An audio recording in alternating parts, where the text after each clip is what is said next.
नमस्कार साथियों, स्वागत है आप सभी का वाईडी एग्रीकल्चर एकेडमी के डिजिटल प्लेटफॉर्म पर। सभी प्यारे विद्यार्थी, हमारे एग्रीकल्चर के कृषि विद्यार्थी, शुरुआत से लेकर के एक्सटेंशन की क्लास कल तक आप लोगों ने देखा, बहुत अच्छा प्यार दिया आप लोगों ने। कमेंट मैं कल देख रहा था, जब एक्सटेंशन का कोर्स पूरा हुआ तो मैं एक बार अपने चैनल पे विजिट किया और सारे स्टूडेंट का कमेंट हमने देखा कि देखते हैं कि बच्चों का फीडबैक क्या है, क्योंकि मैं आज से एक नया और बहुत ही ज़्यादा वेटेज वाला सब्जेक्ट मैं आपके सामने रखने जा रहा हूं कि उसका एजीटीए में 25 अंक का वेटेज है, मतलब 25 नंबर का वो टॉपिक है, सब्जेक्ट है।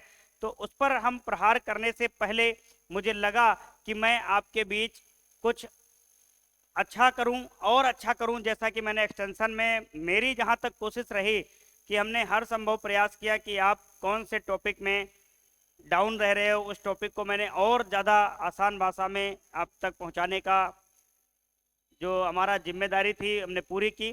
अब मैं आज से आपको शुरू करूंगा एग्रोनॉमी, जिसे सस्य विज्ञान हम लोग हिंदी में कहते हैं। उसका वेटेज एजीटीए में बहुत ज़्यादा है।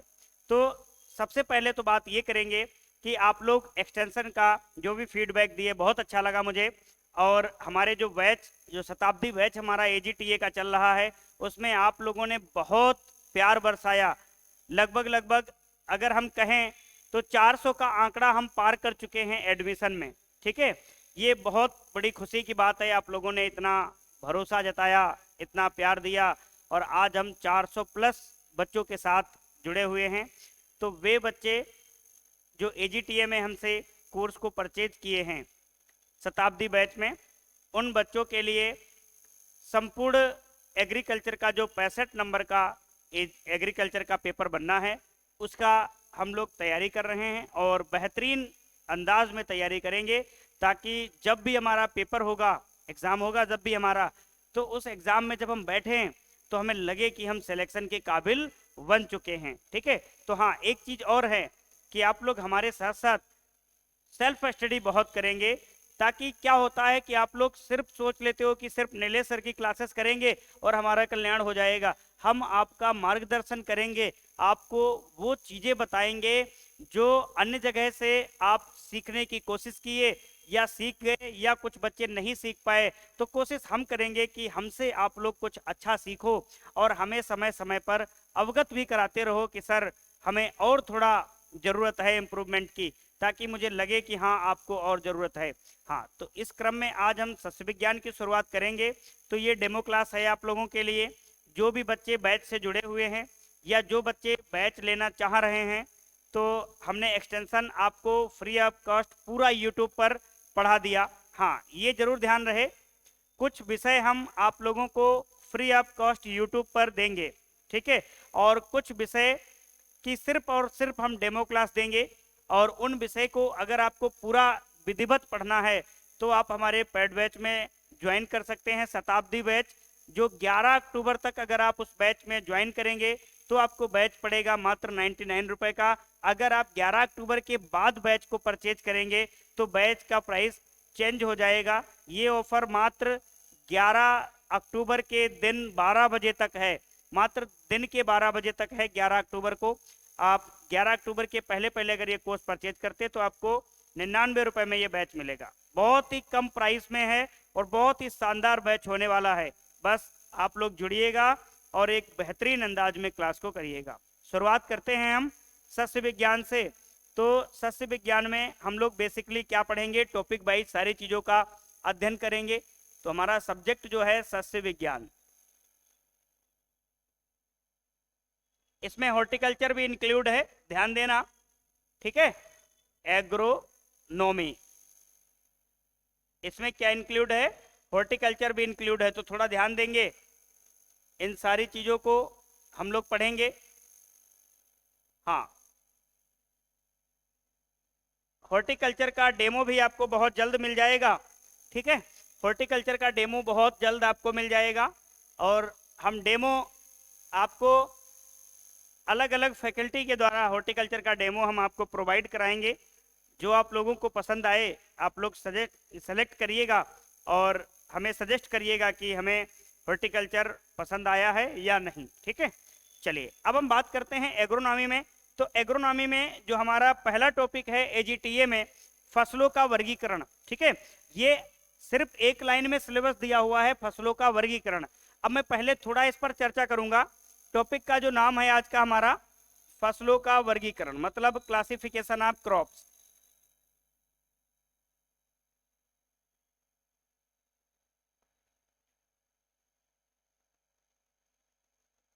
क्लासिफिकेशन ऑफ क्रॉप्स मतलब फसलों का वर्गीकरण। अब हम बताते हैं आपको कि यहां से किस प्रकार से क्वेश्चन बनते हैं और मैं आपको किस प्रकार से पढ़ा दूंगा, ताकि आपको यहां से बहुत सारे प्रश्न मैं आपको कलेक्ट करा दूंगा। देखिएगा, मैं पढ़ाऊंगा आपको फसलों का वर्गीकरण थोड़ा अलग से अंदाज में। कैसे पढ़ाऊंगा? मैं आपको बताऊंगा पहले फसल, फसल क्या होती है, फिर फसलों का वर्गीकरण जैसे ऋतु के आधार पे खरीफ, रबी, जायद, उसके बाद आर्थिक उपयोगिता के आधार पे अनाज वाली फसलें, दाल वाली फसलें, तेल वाली फसलें, रेशे वाली फसलें, चारे वाली फसलें, मसाले वाली फसलें, औषधीय फसलें, उद्दीपक फसलें। ठीक है, ये आर्थिक उपयोग के आधार पे। फिर प्रकाश अवधि, जो प्रकाश दीप्तिकालिता नहीं होता है, प्रकाश अवधि के आधार पे short day, long day, day neutral plant. उसके बाद हम पढ़ाएंगे आपको C3, C4 और कैंप प्लांट। ठीक है, हम फोटो पीरियोडिज्म वाली बात बता दिए। उसके बाद हम C3, C4 और कैंप प्लांट का वर्गीकरण पढ़ाएंगे। फिर वानस्पतिक वर्गीकरण पढ़ाएंगे कि कौन सी फसल का वानस्पतिक नाम क्या है, उसकी फैमिली क्या है, उसमें गुणसूत्र संख्या कितने हैं, या उस फैमिली का ओरिजिन प्लेस क्या है। इसके आधार पर एक वर्गीकरण पढ़ाएंगे। फिर हम आपको पढ़ाएंगे वानस्पतिक वर्गीकरण। ठीक है, कि कौन सी फैमिली में कौन कौन से पौधे आएंगे। उसके बाद मैं आपको पढ़ाऊंगा विशिष्ट वर्गीकरण, जिसमें हम विभिन्न प्रकार की फसलों की बात करेंगे, जैसे एले क्रॉप्स क्या है, ठीक है, रिले क्रॉप्स क्या है, उसके बाद कंटूर मल्चिंग क्रॉप्स क्या है, ठीक है, उसके बाद नर्स क्रॉप क्या है, एग्जॉस्टिव क्रॉप्स क्या है। ऐसे वर्गीकरण में पढ़ाऊंगा। कहने का मतलब है यहाँ से बहुत सारे प्रश्न आपको मिलेंगे। अंकुरण के आधार पे अधोभूमिक वाले, ऊपर भूमिक वाले, ये भी मैं आपको बताऊंगा। सारी चीजें मैं यहाँ पर आपको क्लियर कर दूंगा। फसलें मैं अभी नहीं पढ़ाऊंगा। फसलें पढ़ने से पहले पहले हम जानेंगे फसल क्या है, उनके वर्गीकरण क्या है, फिर हम लोग फसलों पर आएंगे। फसलों को एक अलग अंदाज में, एक ऑथेंटिक सोर्स के साथ, एक डेटा के साथ हम फसलों का मजा लेंगे और बेहतरीन अंदाज में हम लोग क्लास करेंगे। तो आज का जो अपना टॉपिक है क्लासिफिकेशन ऑफ क्रॉप्स, की फसलों का वर्गीकरण। तो फसलों के वर्गीकरण में विभिन्न वर्गीकरण हम लोग पढ़ने वाले हैं। आज हमारी जो पहली हेडिंग होने वाली है क्रॉप्स मतलब फसल। तो पहली अगर हेडिंग हम डालें कि फसल क्या है, व्हाट इज क्रॉप।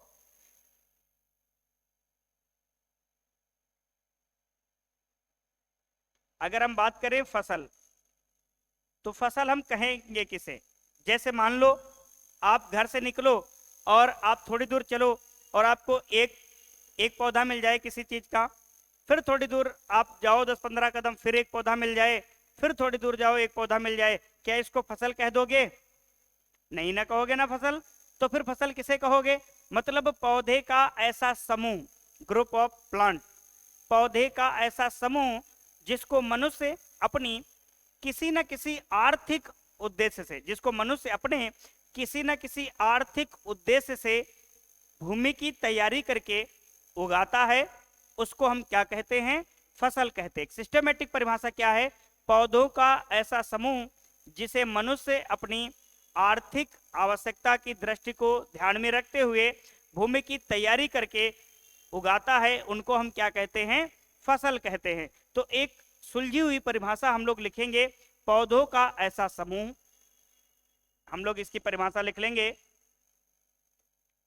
पौधों का ऐसा समूह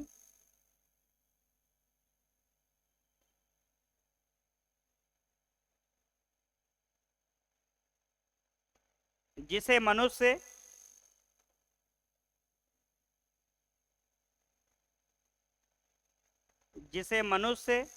अपनी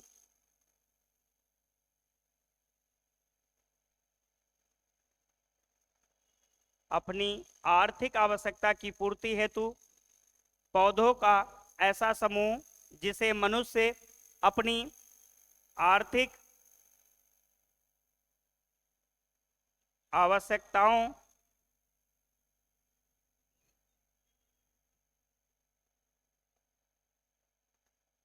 मनुष्य अपनी आवश्यकताओं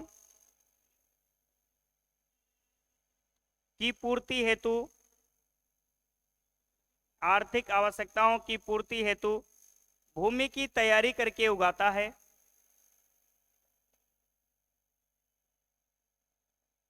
भूमि की तैयारी करके उगाता है।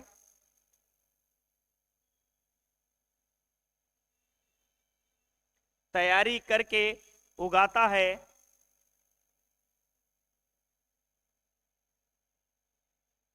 फसल कहते हैं।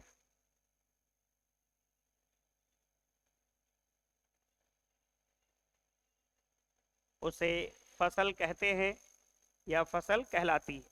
तो हमने क्या देखा कि पौधों का एक समूह जिसे मनुष्य अपनी आर्थिक आवश्यकता की पूर्ति के लिए भूमि की तैयारी करके उगा रहा है, उसको हम क्या कहेंगे? फसल कहेंगे। सबसे पहले अगर हम जाएं, आज से अगर हम बात करें, सबसे पहले 7500 बीसी में सबसे पहले जौ और गेहूं की खेती के एक साक्ष्य प्राप्त हुए कि माना जाता है कि 7500 बीसी मतलब आज से अगर हम देखें तो ये 21वीं सदी चल रही है। पहली ईस्वी से 7500 वर्ष पूर्व की अगर हम बात करें तो 7500 बीसी में सबसे पहले जौ की खेती का साक्ष्य प्राप्त हुआ। इसका मतलब खेती का साक्ष्य प्राप्त हुआ तो खेती हो रही होगी। जब खेती हो रही होगी तो भूमि की गुड़ाई भी हो रही होगी, भूमि की जुताई भी हो रही होगी, भूमि की खुदाई भी हो रही होगी। कहने का मतलब कल्टीवेशन ऑफ सॉइल, मतलब मिट्टी का उपयोग हो रहा होगा मानव की आर्थिक उद्देश्य के लिए। तो वहां से एग्रीकल्चर की उत्पत्ति हुई। तो एग्रीकल्चर की जब उत्पत्ति हुई, खेती करने की उत्पत्ति हुई, तो अगर बात पूछी जाए कि खेती की उत्पत्ति की कैसे हुई, तो अगर हम बताते हैं कि खेती की उत्पत्ति की बात करते हैं तो सबसे पहले अगर हम कृषि का प्रारंभिक युग देखें या प्रारंभिक विकास देखें तो सबसे पहले जो हमारे पूर्वज थे वो शिकार युग में जी रहे थे। शिकार युग में मतलब शुरुआत में उनको कोई खेतीबाड़ी करने का शौक नहीं चढ़ा था, ना ही उनको आवश्यकता महसूस हुई।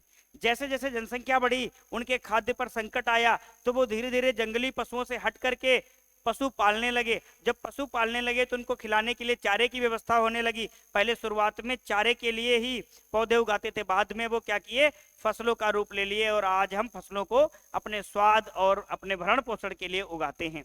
तो यहाँ पर हमने बात की कि फसल किसे कहेंगे, तो पौधे का ऐसा समूह जिसे मनुष्य अपनी आर्थिक आवश्यकताओं की पूर्ति हेतु भूमि की तैयारी करके उगाता है, उसे फसल कहते हैं। ठीक है, यहाँ तक बात समझ में आ गई? आप इसका स्क्रीनशॉट ले लीजिएगा।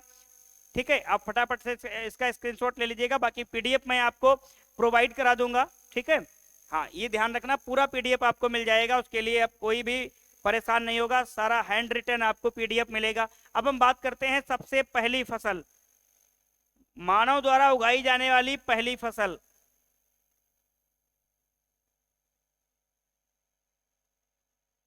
मानव द्वारा उगाई जाने वाली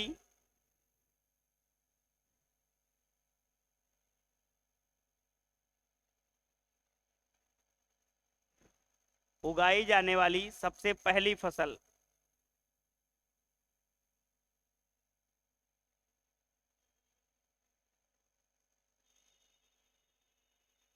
मानव द्वारा उगाई जाने वाली सबसे पहली फसल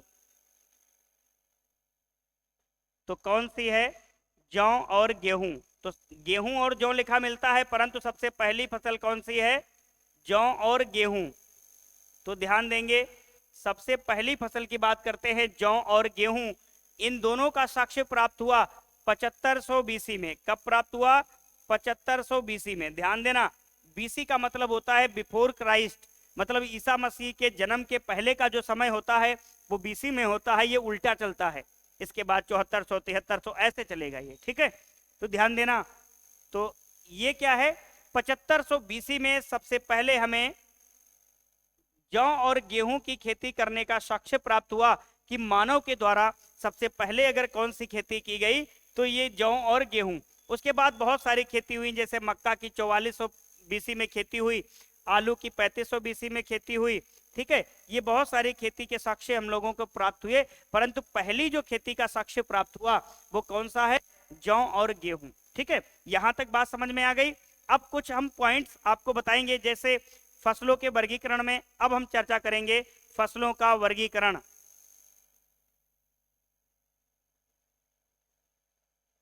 फसलों का वर्गीकरण,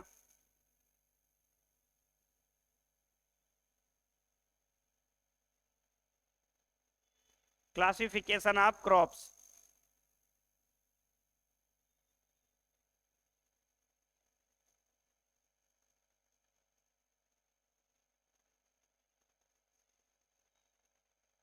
अगर हम बात करें कि फसलों का वर्गीकरण, तो वर्गीकरण में बहुत सारे आधार होंगे जिनके आधार पे हम फसलों को डिवाइड करेंगे। तो वो आधार हम देख लेते हैं कि कौन कौन से आधार हम लोग पढ़ने वाले हैं।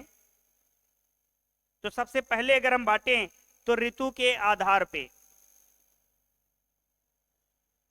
ऋतु के आधार पर जो पहला वर्गीकरण होगा वो हमारा होगा ऋतु के आधार पर फसलों का वर्गीकरण। किसके आधार पर? ऋतु के आधार पर। दूसरा जो हम लोग वर्गीकरण बांटेंगे वो आर्थिक उपयोगिता के आधार पर, आर्थिक उपयोगिता के आधार पर, आर्थिक उपयोगिता के आधार पर।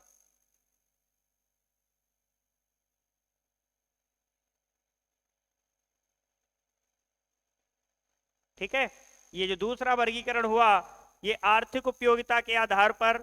और तीसरा वानस्पतिक, वानस्पतिक वर्गीकरण, मतलब कौन सी फसल किस कुल की है। तो अगला जो वर्गीकरण होगा हमारा वो होगा वानस्पतिक वर्गीकरण। उसके बाद प्रकाश दीप्तिकालिता के आधार पर, ठीक है,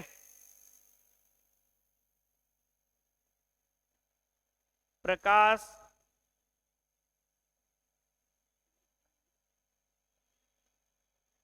दीप्तिकालिता के आधार पर ये वर्गीकरण होगा हमारा।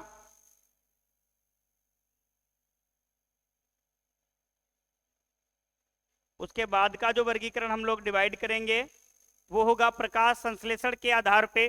ठीक है, प्रकाश संश्लेषण के आधार पे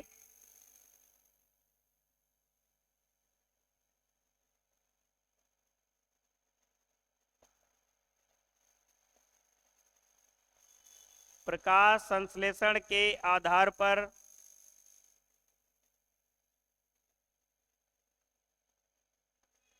यहीं पर हम आपको C3 C4 वगैरह कैम प्लांट वगैरह ये सारा कुछ हम बता देंगे। और लास्ट होगा विशिष्ट वर्गीकरण।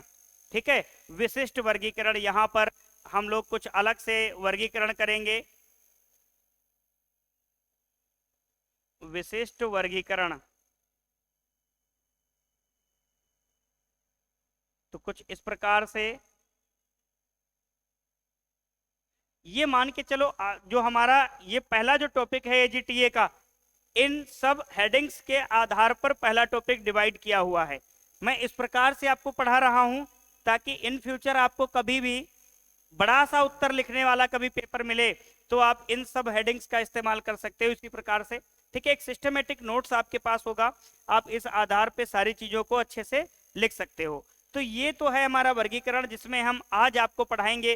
पहली हेडिंग शुरुआत करेंगे और देखेंगे कि कहाँ तक हम आपको आज की क्लास में एक्सप्लेन कर सकते हैं। हाँ, थोड़ा धैर्य रखने की बात है, आप लोग बहुत जल्दी धैर्य खो देते हो और पर्सनली मैसेज करने लगते हो कि सर ये वाला सब्जेक्ट पढ़ाओ, सर ये वाला सब्जेक्ट पढ़ाओ। मैं एक साथ आपको 6-7 विषय कैसे पढ़ा सकता हूँ। बहुत से बच्चे कहेंगे सर एग्रोनॉमी पढ़ा दीजिए, बहुत से बच्चे कहेंगे सर आपने जहाँ से छोड़ा था वहाँ से पढ़ा दीजिए।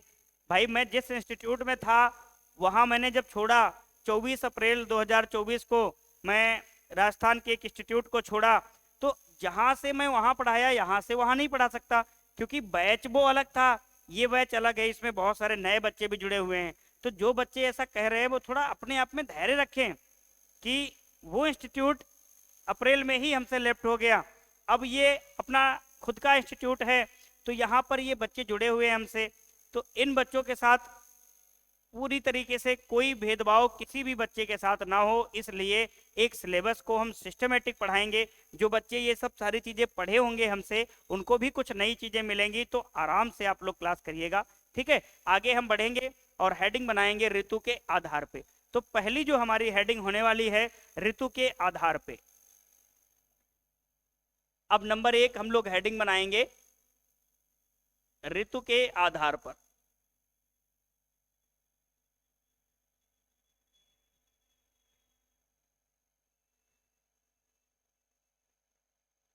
Based on season. तो ऋतु के आधार पे जब हम वर्गीकरण करते हैं फसलों का, तो वर्गीकरण किस प्रकार से करते हैं, ये मान के चलो। पहला हम देखते हैं खरीफ ऋतु। क्या लिखते हैं, खरीफ ऋतु। दूसरी ऋतु कौन सी आती है, रबी ऋतु। हमने रबी क्यों नहीं लिखा, अभी उसका भी लॉजिक बताते हैं। और तीसरा आता है जायद ऋतु, या गर्मा फसलें भी कहते हैं, जायद ऋतु। ये 3 ऋतुओं के नाम हमने देख लिए। ठीक है, यहां तक बात आपको समझ में आ गई। अब हम बात करते हैं ये जो ऋतुएं हैं, इनको याद करने की ट्रिक कैसे है। ये जो खरीफ रबी जायद हम याद कर लेते हैं, तो इनकी एक ट्रिक होती है। हालांकि हम बहुत ज्यादा आपको ट्रिक नहीं बताने वाले हैं, तो थोड़ा ध्यान देना। इसकी एक ट्रिक होती है कर्ज। कौन सी ट्रिक होती है, कर्ज, करज। हालांकि कर्ज ऐसे नहीं लिखा जाता है, वर्तनी की दृष्टि से जो कर्ज होता है वो इस प्रकार लिखा जाता है। ठीक है, परंतु यहां हम समझाने के लिए आपको इस प्रकार कर्ज लिखा दिए। कै का मतलब है खरीफ, आर का मतलब है रबी, और जेड का मतलब है जायद। किसका मतलब है, जेड का, जायद। तो ये इस प्रकार से क्यों हमने याद करवाया, हम आपको खरीफ से ही क्यों याद करवाए। आगे चल के जब हम फसल चक्र पढ़ाएंगे, जो कि एजीटीए में सिलेबस दे रखा है फसल चक्र, ठीक है, वहां से क्वेश्चन भी आएगा आपका कि फसल चक्र वर्ष निकालने के लिए आ जाएगा, फसल चक्र सघनता निकालने के लिए आ जाएगा। ठीक है, अगर सघनता दिया होगा उसका वर्ष पूछ लेगा, वर्ष दिया होगा सघनता पूछ लेगा, या पूछ लेगा कितने वर्ष का फसल चक्र है। बहुत से बच्चे कंफ्यूज रहते हैं, परंतु एक बार जब आप हमसे पढ़ोगे, आपकी सारी की सारी कंफ्यूजन हम दूर कर देंगे फसल चक्र में। एक ही बार आपको पढ़ना पड़ेगा, दोबारा आपको कहीं कोई बुक नहीं पढ़नी पड़ेगी, सारे फसल चक्र आपकी जुबान पर रटे होंगे, मैं आपको वो सूत्र से पढ़ाऊंगा। ठीक है, अब बात करते हैं खरीफ ऋतु, रबी ऋतु, जायद ऋतु। ये जो खरीफ रबी जायद हैं, हम इधर बात कर लें। ये जो शब्द हैं खरीफ, रबी और जायद, ये 3 हो गए। और इसके साथ एक और आता है मानसून। मानसून जब जलवायु विज्ञान पढ़ाएंगे तो वहां भी बताएंगे आपको मानसून। अब इन दोनों को अगर हम जोड़ दें तो ये कौन सी भाषा के शब्द हो गए, चारों अरबी भाषा के शब्द हो गए। कौन सी भाषा के, अरबी भाषा के शब्द हैं, ध्यान देना थोड़ा, अरबी भाषा के शब्द हैं। तो कई बार पूछा गया है कि रबी खरीफ जायद कौन सी भाषा के शब्द हैं, या जायद कौन सी भाषा का शब्द है, तो अरबी भाषा का शब्द है। यहां तक हम बेसिक चीजों को तोड़ रहे हैं। यहां पर हम ऋतु के आधार पर वर्गीकरण तो पढ़ रहे हैं, परंतु कुछ बेसिक चीजें हैं जिनको हम तोड़ रहे हैं। अभी हम पढ़ना शुरू करेंगे खरीफ ऋतु के बारे में, फिर एकदम से खरीफ ऋतु के बारे में सारी चीजों को पढ़ लेंगे। ठीक है, तब अब तक हम लोगों ने क्या देखा कि खरीफ ऋतु के आधार पे, सॉरी ऋतु के आधार पे खरीफ ऋतु, रबी ऋतु, जायद ऋतु। अब इनमें हम लोग पढ़ेंगे कि ये ऋतु कब से कब तक होती हैं, इस ऋतु के टाइम पे हमारा मौसम कैसा होता है, और उसी मौसम के अनुसार हम कौन कौन सी फसलें ले सकते हैं। ठीक है, ये किसानों को बताता है कि फसलें कौन सी ऋतु में ली जानी चाहिए। ठीक है, उस फसल को जो जलवायु चाहिए है वो कौन सी ऋतु में जलवायु मिल रही है, ये हमें पता चलेगा अभी। ठीक है, तब तक के लिए आप इसका स्क्रीनशॉट ले लीजिएगा। फिर हम लोग आगे बढ़ते हैं और देखते हैं टॉपिक को और आगे की ओर ले चलते हैं। चलिए, अब हम लोग बात करते हैं सबसे नंबर 1 खरीफ ऋतु। ठीक है, नंबर 1 बात करेंगे हम लोग खरीफ ऋतु।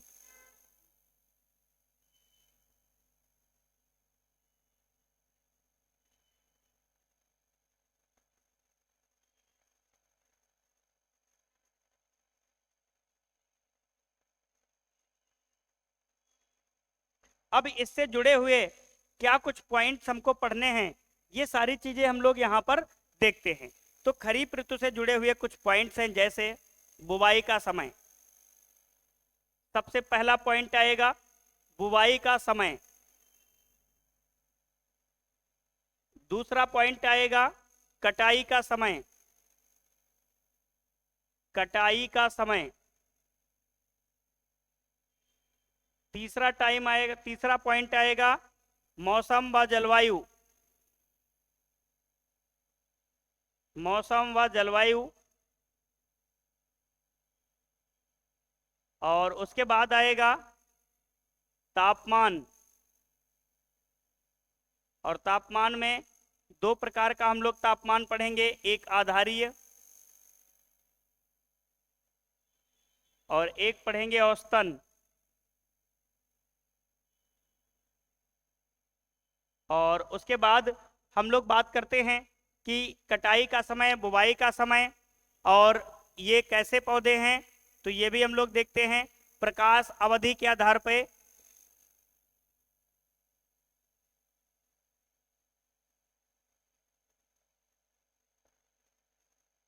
या प्रकाश दीप्तिकालिता।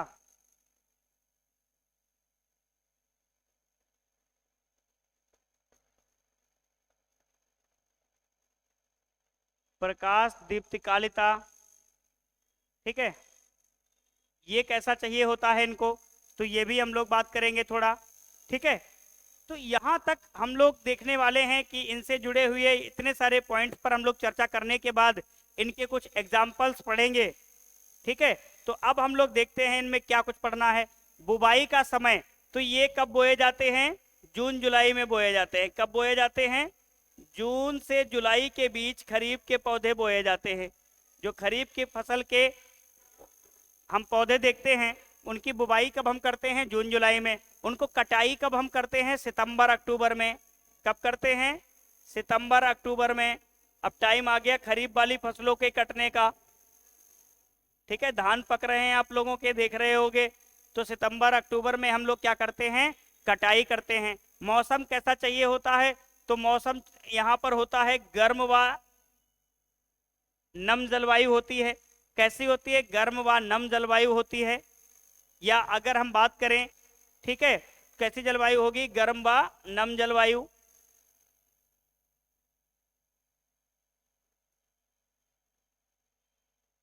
हॉट एंड ह्यूमिड क्लाइमेट होता है इनके बुवाई के समय, हॉट क्लाइमेट होता है। और कटाई के समय हम लोगों की जलवायु थोड़ी सी नम होने लगती है, ह्यूमिड क्लाइमेट होता है, ठीक है। अब हम बात करते हैं, अब यहां पर हम बात करते हैं कि तापमान कैसा होता है। तापमान की अगर हम बात करते हैं, नम ना लिखकर आर्द्र लिखे हम यहां पर, ठीक है, नम ना लिखकर आर्द्र लिखते हैं, गर्म व आर्द्र जलवायु। अब हम बात करते हैं तापमान। तो आधारित तापमान खरीफ ऋतु के पौधों का होता है 8 से लेकर के 10 डिग्री सेल्सियस। कितना, 8 से लेकर के 10 डिग्री सेल्सियस टेम्परेचर होता है। अब बात करते हैं आधारित तापमान क्या होता है। तो ऐसे जो खरीफ की फसलें होती हैं उनको हमने मिट्टी में डाल दिया, और मान लो कि हमारे वातावरण का तापमान 8 डिग्री से कम है। कितना है, 8 डिग्री से कम है। तो वो जो फसलें हैं उनका ना ही अंकुरण होगा, ना ही वृद्धि होगा, ना ही विकास होगा। अगर टेम्परेचर 8 से 10 के बीच में है तो वो लास्ट टाइम अपना ग्रोथ, वृद्धि, विकास करेंगी। कहने का मतलब ये लास्ट लिमिट है। अगर इससे नीचे टेम्परेचर आ गया तो खरीफ की फसलों के लिए टेम्परेचर व्यर्थ है, वो उस टेम्परेचर में कुछ भी नहीं कर सकती। कहने का मतलब आधार है बिल्कुल, ठीक है। औसतन तापमान जो होता है वो खरीफ ऋतु की फसलों के लिए वो 28 से लेकर के 35 डिग्री सेल्सियस तक जाता है। ये सभी खरीफ ऋतु की फसलों के लिए एवरेज टेम्परेचर है जो 28 से लेकर के 35 डिग्री सेल्सियस तक जाता है। अब हम बात करते हैं प्रकाश अवधि या प्रकाश दीप्तिकालिता के आधार पे ये पौधे कैसे होते हैं, लघु दिवस प्रभावी होते हैं। कैसे होते हैं, लघु दिवस प्रभावी। लघु दिवस प्रभावी होते हैं। अब लघु दिवस प्रभावी कैसे होते हैं, मैं आगे चल के इसकी कहानी बताऊंगा, फिर भी यहां पर थोड़ा शॉर्ट में बता दूंगा। लघु दिवस प्रभावी कहने का मतलब जिनको पुष्पावस्था के समय, लघु दिवस प्रभावी हम किन्हें कहेंगे, पुष्पावस्था के समय।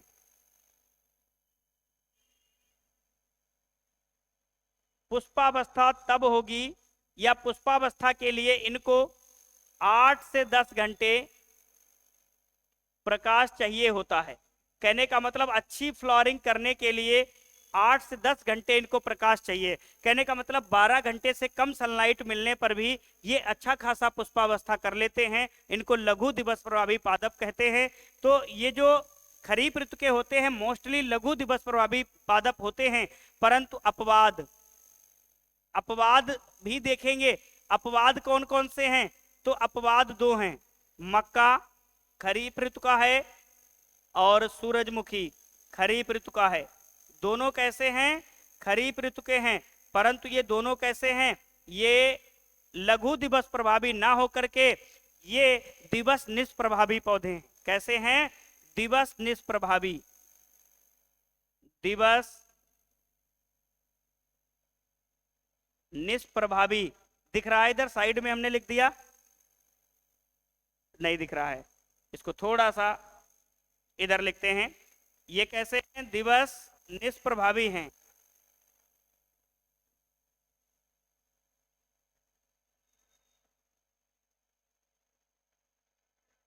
मतलब डे न्यूट्रल प्लांट की बात करते हैं। दिवस निष्प्रभावी पादप हैं कौन?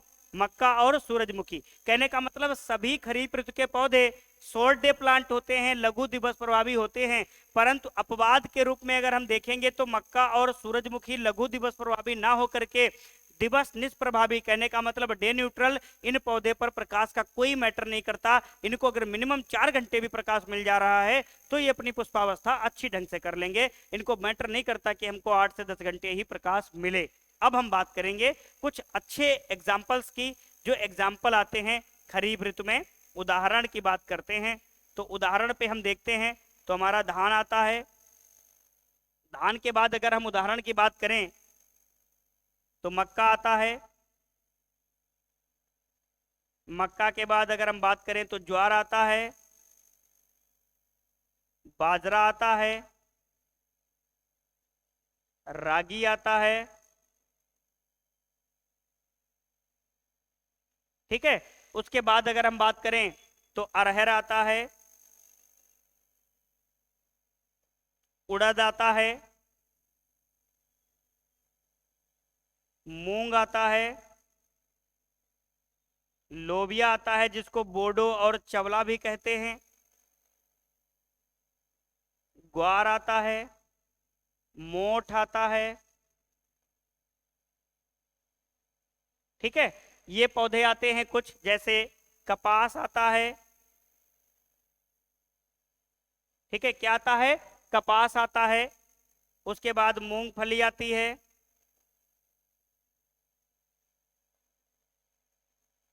सोयाबीन आता है,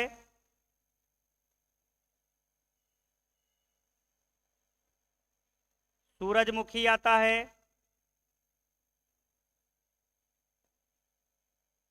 तिल आता है, अरंडी आता है, अलसी आता है। ठीक है,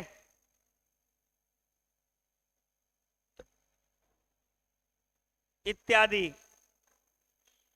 तो ये कुछ पौधे हो गए जो आपके खरीफ ऋतु की फसलों की श्रेणी में आएंगे। ये बहुत सारे हमने पौधे लिख दिए, आपको इतने याद नहीं करने हैं। ठीक है, आपको जो भी याद हो सके आप उनको याद करते हुए चलेंगे कि धान, मक्का, ज्वार, बाजरा, रागी, अरहर, उड़द, मूंग, लोबिया, ग्वार, मोठ, कपास, मूंगफली, सोयाबीन, सूरजमुखी, तिल, अरंडी। ठीक है, ये हो गए आपके खरीफ ऋतु के पादप। ठीक है, अब हमने खरीफ ऋतु से संबंधित जो भी वार्तालाप आपके सामने की है, आपके सामने है। आपको यहाँ से ज्यादा कुछ भी नहीं पढ़ना है, यही सीधे सीधे पॉइंट्स आपको रट लेने हैं। जब कभी भी एग्जाम में क्वेश्चन आएगा तो इन्हीं से क्वेश्चन आ जाएगा और यहीं पर क्वेश्चन अपनी दम तोड़ देगा। ठीक है, तो फटाफट से आप इनको लिख लीजिएगा। फिर आगे हम लोग बढ़ते हैं, नेक्स्ट रबी के क्लासिफिकेशन पर चलेंगे कि रबी ऋतु में हम लोग क्या पढ़ने वाले हैं। आप इसको फटाफट से नोट कर लीजिएगा।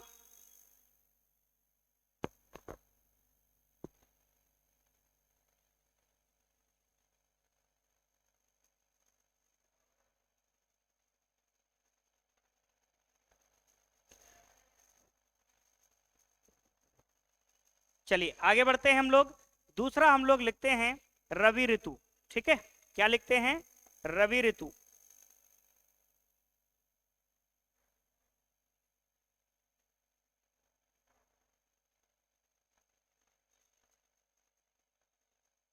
ठीक है, अब रवि को हमने इस प्रकार लिख दिया, रवि ऋतु। अब यहां से हम क्वेश्चन निकालेंगे कि हमें किस प्रकार से पढ़ना है, और ताकि हम पेपर में अच्छा खासा कर जाएं। ठीक है, तो सबसे पहली बात, रवि ऋतु में अब हम देखते हैं, सबसे पहला पॉइंट आएगा बुवाई का समय। क्या आएगा? बुवाई का समय, पहला पॉइंट। और दूसरा जो हमारा पॉइंट आएगा, कटाई का समय। क्या आएगा? कटाई का समय। और तीसरा जो हमारा पॉइंट आएगा वो आएगा जलवायु।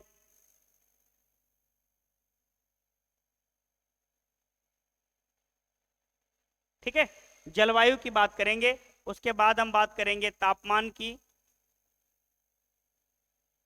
और तापमान के बाद हम बात करेंगे प्रकाश अवधि या प्रकाश दीप्तिकालिता।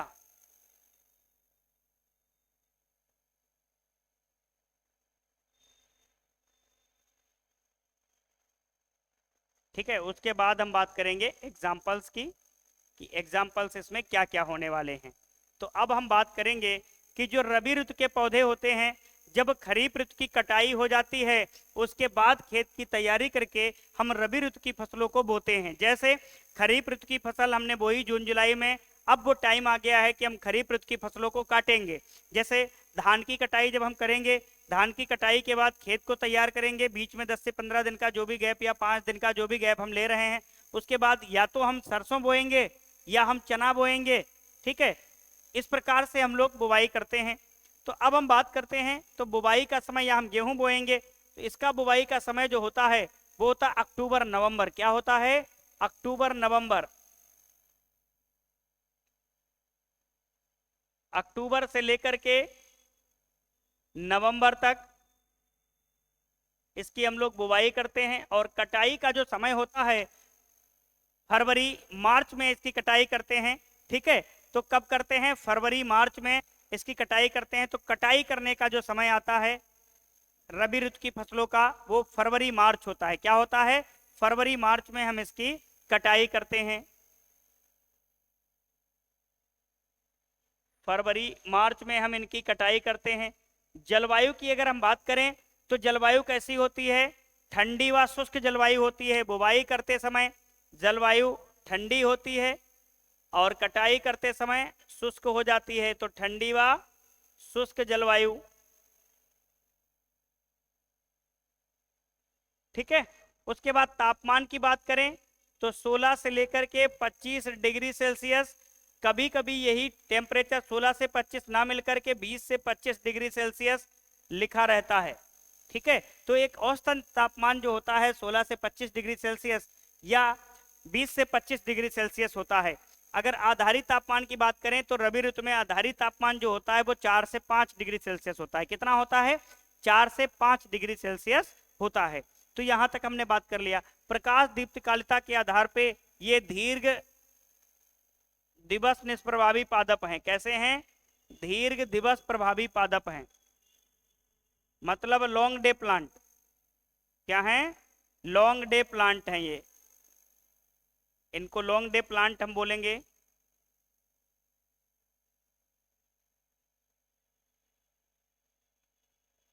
तो अब हम लोग देखते हैं कि इनके कुछ एग्जाम्पल्स हैं जो रबी ऋतु में हम जिनको रखेंगे। कौन सी फसलें हैं जिनको हम रबी ऋतु में समाहित करते हैं? जैसे गेहूं, जौ और कोदो।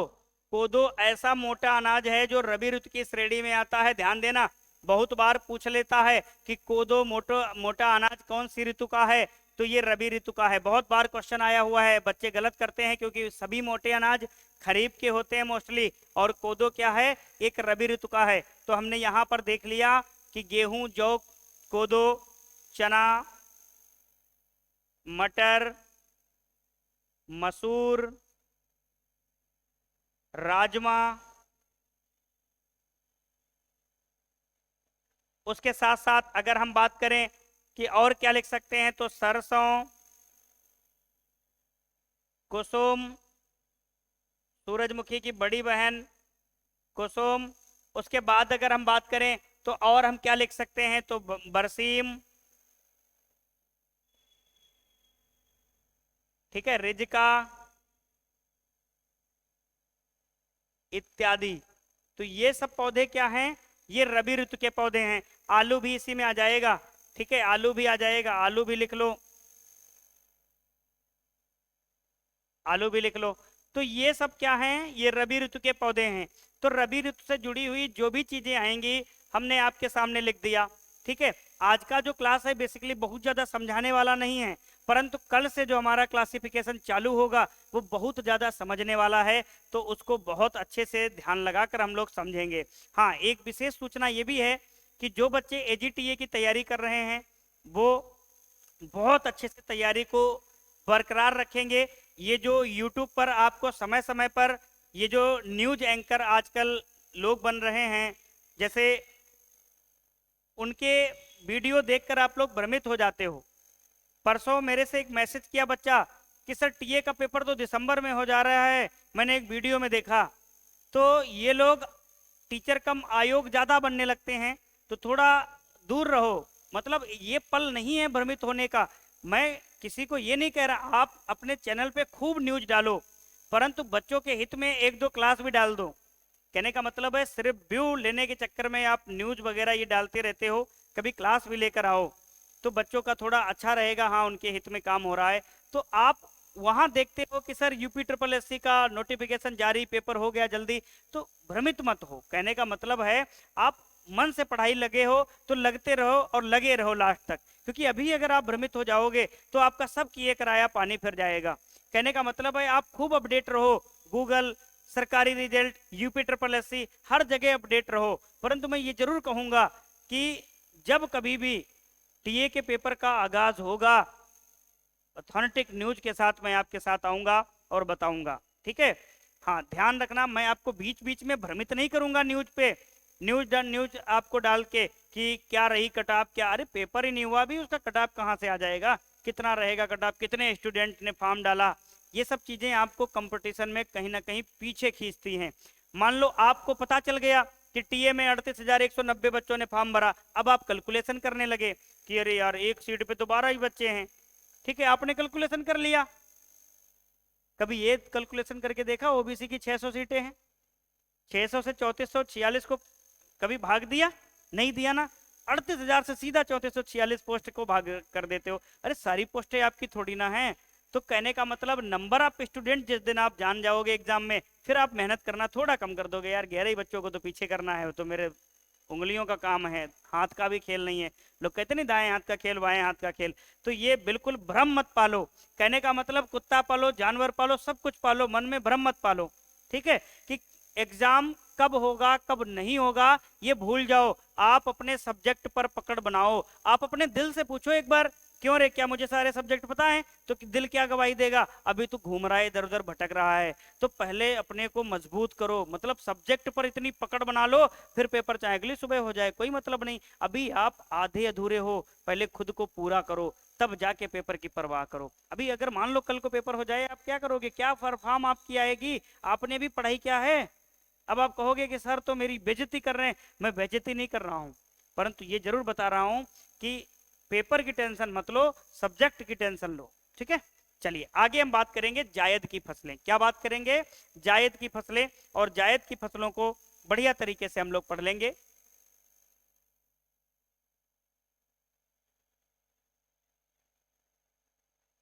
जायद की फसलें,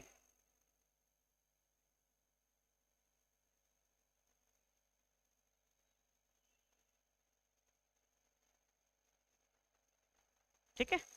चलो अब हम बात करते हैं जायद की फसलें के बारे में। तो अब हम देखते हैं जायद की फसलों में क्या लिख सकते हैं। इनको गर्मा फसलें भी कहते हैं। कई बार क्वेश्चन आ जाता है कि गर्मा फसल का उदाहरण क्या होगा। अब बच्चे भ्रमित हो जाते हैं, जो हिंदी माध्यम वाले बच्चे होते हैं फिर वो भ्रमित हो जाते हैं, सर गर्मा फसलें क्या होती हैं? अरे जायद को ही बोलते हैं। तो एक लाइन में ये भी लिख लेना, गर्मा फसलें। क्या लिख लेंगे? गर्मा फसलें। गर्मा फसलें कहते हैं। एक पॉइंट लिख लेना फटाफट। हाँ, एक चीज ध्यान देना कि भारत में मोस्टली किसान दो ही ऋतुओं में फसलें उगाते हैं। ये वाली जो ऋतु होती है बहुत ज्यादा कमर्शियली नहीं इसको करते हैं हर जगह के किसान, कुछ जगह के किसान इसको कमर्शियल प्रयोग करते हैं, बाकी तो घरेलू पर्पज के लिए प्रयोग करते हैं। ठीक है, तो अब हम बात करते हैं कि गर्मा फसलें कहते हैं। उसके बाद अगर हम बात करें कि इनके बुवाई का समय, बुवाई का समय, उसके बाद इनके कटाई का समय,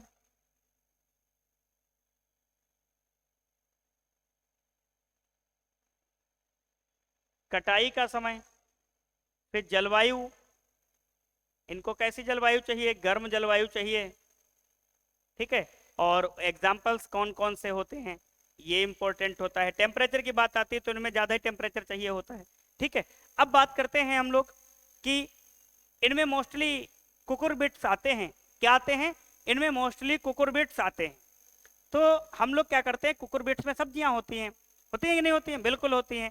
आजकल हम लोग देखते हैं कि बाजारों में सब्जियों की महंगाई दिन प्रतिदिन क्यों बढ़ रही है? इसका कारण जानते हो? बाजारों में सब्जियों की महंगाई क्यों बढ़ रही है? तो अब मैं चलूंगा आपको लेकर दिल्ली सल्तनत के समय। अलाउद्दीन खिलजी का शासन था, खिलजी डायनेस्टी। तो उन्होंने बाजार व्यवस्था का निर्माण कराया। तो बाजार का मतलब होता है, बाजार व्यवस्था जो निर्माण हुई थी वो बेसिकली शहर वाले लोगों के लिए हुई थी कि जो शहर के लोग हैं वहां गांव के लोग आकर अपना उत्पाद बिक्री करेंगे और शहर के लोग उसको खरीदेंगे। परंतु आज क्या है, शहर नहीं बल्कि गांव के लोग भी बाजार पे डिपेंड हैं। हम जो गांव में रहते हैं ना, हम एक मेजर फसल पर डिपेंड हो जाते हैं। जैसे गन्ना उगा रहे हैं तो गन्ने उगा रहे हैं, कपास उगा रहे हैं तो कपास उगा रहे हैं, धान उगा रहे हैं तो धान उगा रहे हैं। हम कभी ये प्रयास नहीं कर रहे हैं कि छोटे छोटे क्यारी में हम अपने घरेलू उपयोग के लिए सब्जी उगा लें। तो हम पूरी तरीके से डिपेंड है बाजार पे। तो जब बाजार में भीड़ ज्यादा आ जाएगी, जब किसी चीज की डिमांड ज्यादा होगी तो प्राइस डेफिनेटली उसका ज्यादा होगा। तो ये कारण है कि आजकल बाजारों में, सब्जियों के बाजारों में महंगाई दिन प्रतिदिन बढ़ रही है, क्योंकि पॉपुलेशन हमारी बढ़ रही है, सब्जी उगाना हम चाह नहीं रहे हैं, पूरी तरीके से हम भी डिपेंड हैं। आज देखो जो कस्बे की जो बाजारें लगती हैं उनमें सबसे ज्यादा गांव के ही लोग खरीदने आते हैं, जबकि बाजारें बनाई शुरुआत में शहर के लोगों के लिए गई थी कि गांव का आदमी आएगा, अपने उत्पाद की बिक्री करेगा और अपने जीविकोपार्जन हेतु अपनी लाइफ को सुचारू रूप से जिएगा। परंतु आज क्या है, गांव का लोग भी किसान फसलें नहीं उगा रहा है, सब्जियां नहीं उगा रहा है, बाजार से ही खरीद रहा है। तो ये कारण है कि आज बाजारों में सब्जियों की महंगाई का ये बहुत मतलब एनालिसिस वाला कारण हमने आपको बताया है, खुद की सोच। ठीक है, ऐसा मेरा कहने का मतलब है, ये मैं नहीं कह रहा हूं कि थोनेटिक सही है, मेरा विचार है ऐसा कि आजकल बाजारों में सब्जियों के दाम बढ़ रहे हैं। टमाटर 20 रुपए पाव हो गया है, 80 रुपए केजी। ठीक है, तो ऐसे दिन प्रतिदिन बढ़ रहे हैं। तो अब हम बात करते हैं बुवाई का समय इनका क्या होता है, मार्च अप्रैल। क्या होता है? मार्च अप्रैल होता है। और कटाई का समय होता है मई जून। क्या होता है? मई जून इनका कटाई का समय होता है। और जलवायु कैसी चाहिए होती है? गर्म जलवायु चाहिए होती है। कैसी चाहिए होती है? गर्म जलवायु चाहिए होती है। और फसलें कौन कौन सी आती हैं? तो कद्दू वर्गीय आती हैं। तो कौन कौन सी कद्दू वर्गीय होंगी? खीरा, ककड़ी, तरबूज, खरबूजा,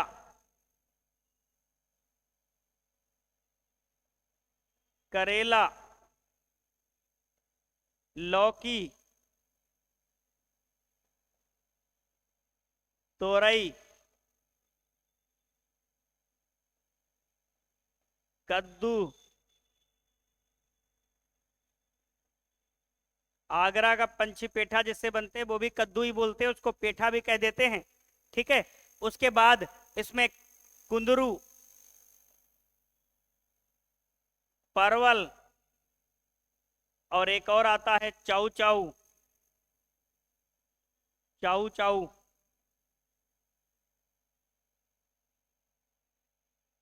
क्या आता है? चाऊ चाऊ, ईटीसी। ये इनके कुछ उदाहरण हैं। ठीक है, क्या उदाहरण है ये?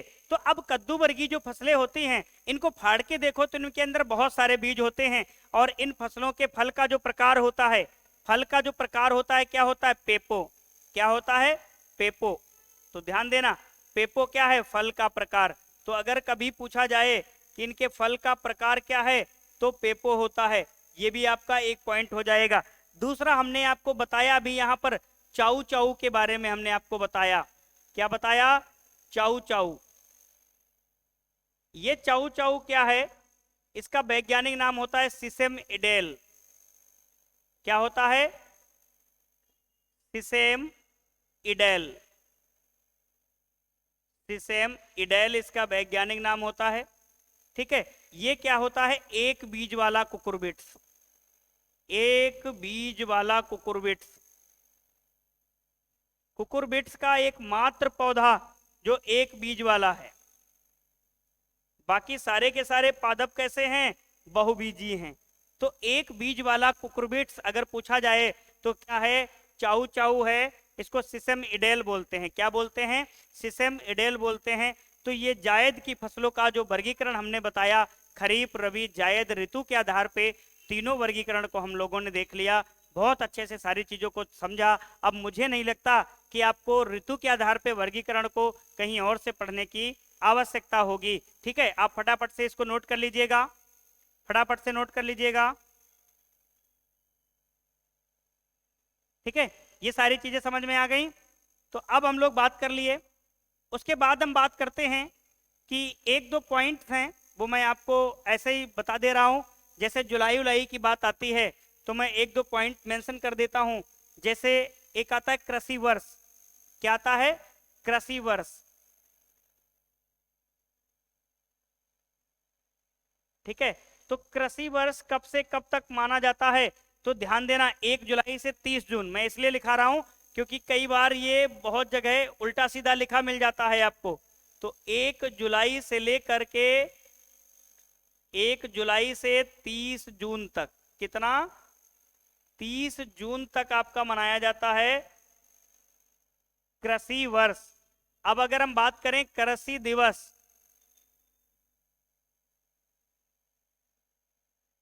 कृषि दिवस की अगर हम बात करें तो कब मनाया जाता है? 1 जुलाई को मनाया जाता है। कब मनाया जाता है? 1 जुलाई को मनाया जाता है। उसके बाद अगर हम बात करें कृषि शिक्षा दिवस, कृषि शिक्षा दिवस तो कब मनाया जाता है? 3 दिसंबर को मनाया जाता है। किसके जन्म दिवस पर? डॉक्टर राजेंद्र प्रसाद के जन्म दिवस पर 3 दिसंबर को कृषि शिक्षा दिवस मनाया जाता है। राष्ट्रीय किसान दिवस,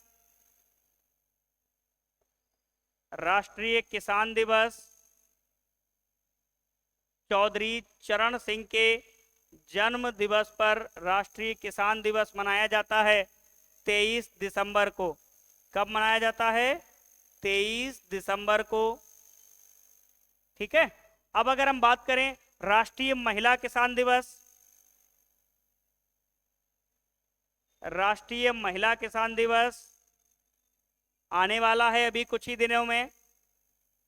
हमने आपको पहले ही बता दिया। राष्ट्रीय महिला किसान दिवस तो ये कब है?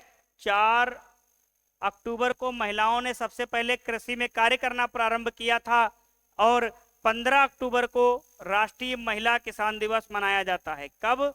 15 अक्टूबर को राष्ट्रीय महिला किसान दिवस मनाया जाता है। 16 अक्टूबर को विश्व खाद्य दिवस मनाया जाता है। तो जब 16 आएगी तो मैं ये सारी चीजों को दोबारा चर्चा में ले लूंगा। ठीक है, तो हमने यहां तक देखा कि कृषि वर्ष के बारे में हमने बात कर लिया 1 जुलाई को। उसके बाद हमने बात कर ली कि कृषि दिवस, कृषि वर्ष 1 जुलाई से 30 जून, कृषि वर्ष 1 जुलाई, कृषि शिक्षा दिवस 3 दिसंबर। ठीक है, और राष्ट्रीय किसान दिवस 23 दिसंबर, राष्ट्रीय महिला किसान दिवस 15 अक्टूबर। ठीक है, यहां तक समझ में आ गया। अब हम बात करते हैं सस्य विज्ञान के पिता। कुछ ये पॉइंट्स हैं, मेंशन कर लेना। सस्य विज्ञान के पिता,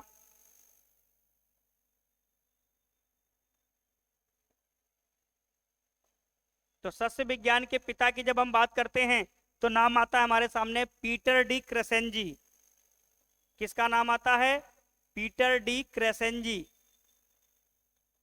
क्रेसेंजी, इनकी एक पुस्तक है इनकी पुस्तक है, उस पुस्तक का नाम है आपस रूरेलियम कामोडारम। क्या है? आपस रूरेलियम कामोडारम।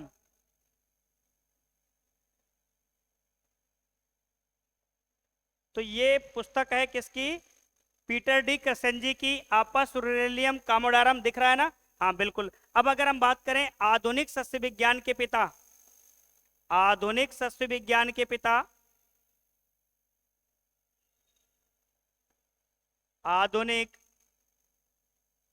सस्य विज्ञान के पिता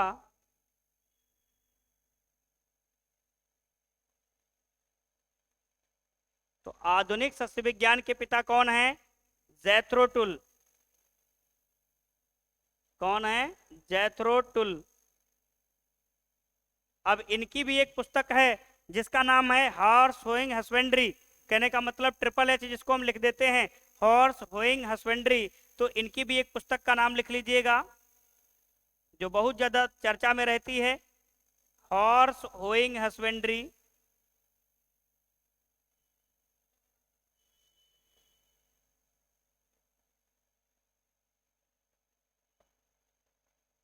ठीक है, आप इसको नोट कर लीजिएगा फटाफट से। तो आज का जो अपना क्लास था, मैं यहीं पर इस क्लास को विराम दे रहा हूं। और ये पहला एग्रोनॉमी का डेमो क्लास आपको मिल रहा है, जिसमें हमने आपको पढ़ाया कि फसल क्या होती है और फसलों को हम किस प्रकार से अध्ययन की सरलता के लिए हम वर्गीकृत कर देते हैं, ताकि हम जान पाएं कि कौन सी फसल को हमें किसके अंतर्गत समाहित करना है। ये बात समझ में आ गई? सारी चीजें हमने आपको बताया कि किन किन के आधार पे हमें वर्गीकरण करना है, फिर हमने एक आधार को उठा लिया ऋतु के आधार पे और उसको कंप्लीट कर दिया। कल मैं आऊंगा, सेकेंड पार्ट इसी का लेकर के आऊंगा कि आर्थिक उपयोगिता के आधार पे हम वर्गीकरण पूरा कर देंगे। उसके बाद समय रहते हुए हम शेष वर्गीकरण को भी समाहित करने का प्रयास करेंगे। तो आज के लिए इतना ही। क्लास को अधिक से अधिक मात्रा में शेयर करेंगे ताकि हर एक बच्चे के पास एक क्लास पहुंचे। और सभी बच्चे आप हमारे YouTube चैनल पर आकर के, अगर जो नए बच्चे आ रहे हैं वो एक बार चैनल को सब्सक्राइब कर लेंगे और बेल आइकन को जरूर दबा लेंगे, ताकि हर एक दिन की क्लास का नोटिफिकेशन आपको एक समय अनुसार मिलता रहे। और इसका जो नोट्स है मैं फ्री ऑफ कॉस्ट आपको प्रोवाइड करा दूंगा टेलीग्राम ग्रुप से अपने। तो टेलीग्राम ग्रुप हमारा डिस्क्रिप्शन में आपको मिल जाएगा, आप डिस्क्रिप्शन में जाके टेलीग्राम ग्रुप से ज्वाइन हो सकते हैं। और जितनी ज़्यादा मात्रा में आप लोग क्लास को देखोगे, उतनी ज़्यादा मात्रा में आप तक इस ज्ञान का हमारे प्रसार होगा, आप तक पहुंचेगा, आप अच्छी तरीके से अपने अच्छे अंक ला सकते हो। तो आज के लिए इतना ही, मिलेंगे कल फिर एक बार नई ऊर्जा एक नए जोश के साथ।